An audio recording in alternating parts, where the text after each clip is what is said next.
Hello, this video will go over the simple but important steps to take in changing your time zone settings in both your school account and school computer. Here we are on the login screen. Type in your username and password. Once you do, you'll be taken to the home screen.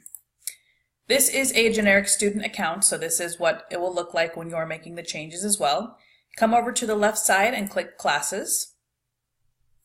After that, you can select any class to go into. Once you make the overall account settings, it will apply to everything. So once the class is loaded, you will come up here, and up here where it says High School Demo Student 2010, it will say your name. Okay, so you click up here and click Account Settings. Once Account Settings loads, you scroll toward the bottom and you look for the time zone section. This time zone that's listed here should say United States, Los Angeles. If yours does not say that, scroll through the list until you find the one that says United States, Los Angeles. It is very important to double check this. Even if you think yours is set, make sure you go in and check it that it is accurately set. It will affect your live session schedule as well as your attendance if you are not in the correct time zone. So once you've selected United States, Los Angeles, click Save and Close. And that will automatically apply settings to your entire account. You don't need to go through and do this for every single class.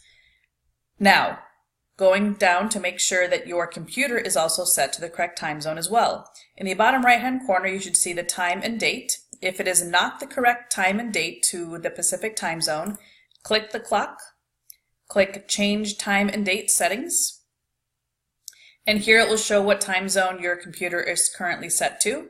If it does not say Pacific time, make sure you click Change Time Zone, click the drop down and find your correct time zone, and click OK. If you did make any changes, Apply will be available. Click Apply and then click OK.